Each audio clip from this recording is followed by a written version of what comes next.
Praise the lord. దేవునికి మహిమ కలుగును గాక. అందరూ బాగున్నారా? ఈరోజు దేవుడు మనకిచ్చిన వాగ్దానము రండి కలిసి ధ్యానించుకుందాం. యెషయా గ్రంథము 55వ అధ్యాయము 3వ వచనము. చెవియొగ్గి నా యుద్ధకు రండి, మీరు వినని యెడల మీరు బ్రతుకుదురు. ప్రియమైన దేవుని బిడ్డ, ఎంతో శ్రేష్టమైన వాగ్దానము పరలోకపు తండ్రి ఈరోజు నీకు అనుగ్రహిస్తున్నాడు.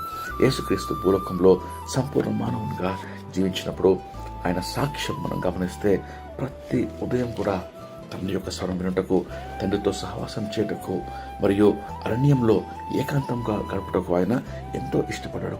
యెషయా గ్రంథము 50వ అధ్యాయము మనము 5వ వచనంలో గమనిస్తే, ప్రభువు యెహోవా నాకు వినబుద్ధి పుట్టించినప్పుడు నేను ఆయన మీద తిరుగుబాటు చేయలేదు, వినకుండా నేను తొలగిపోలేదు. నిజమే, ఈరోజు నీతో దేవుడు మాట్లాడుతున్నాడు. ఆయన నీతో మాట్లాడటకు, తన స్వరము నీకు వినిపించటకు, తన చిత్తము, తన ఉద్దేశములు, తన ప్రణాళిక నీ జీవితంలో ఆయన నీకు బయలుపరిచి నెరవేర్చుటకు, తగిన సమయమందు నిన్ను తన యొక్క స్వరూపంలోనికి మార్చుటకు ఆయన స్వరము వినిపిస్తుండగా, ఆయన నేను పిలుస్తుండగా దేవుని స్వరం వినుటకు ఆశపడుతున్నావా?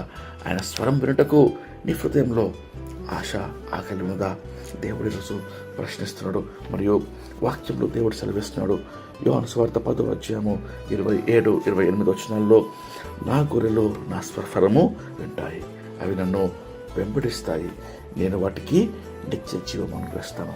ఎంత గొప్ప వాగ్దానం అంటే! ఈరోజు ఆయన బిడ్డలు ఆయన స్వరము వింటారు, ఆయనను వెంబడిస్తారు, ఆయన వారికి నిత్య జీవం అనుగ్రహిస్తాడు. ఈరోజు భూలోకంలో జీవించినంత కాలము తండ్రి వల్ల నిన్ను ఆయన నడిపించి ప్రతి ఆపదల్లో, అపాయాల్లో, చిక్కుల్లో, కీడులో లేవనెత్తి జయం అనుగ్రహిస్తాడు.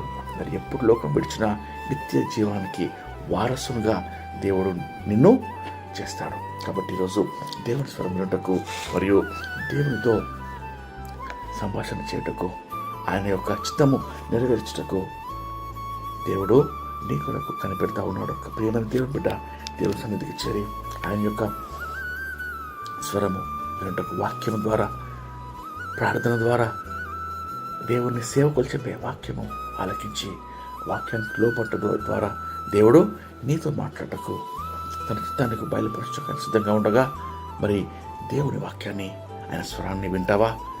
దేవుడి గొప్ప అవకాశం నీకు ఇస్తుండగా రండి కలిసి ప్రార్థన చేసుకుని ఈ వాగ్దానం పొందుకుందాం. ప్రార్థన. మహాపరిశుద్ధమైన మా ప్రియమైన పరలోకపు తండ్రి, ఉదయకాలం ప్రార్థనలు ఏకీవించిన ప్రతి ఒక్కరికి నీకు వందనాలయ్యా. ప్రభా, చెవియొగ్గి నీ సన్నిధికి వచ్చి ప్రభా నీ యొక్క స్వరం వినుటకు నీ కృప దయచేయమని వేడుకొచ్చినాం.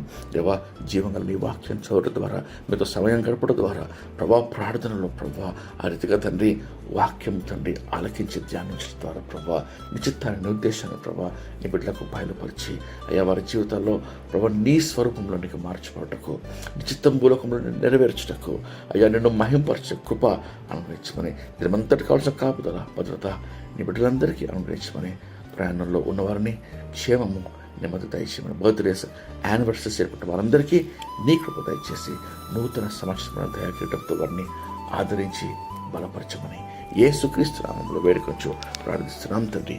ఆమేన్.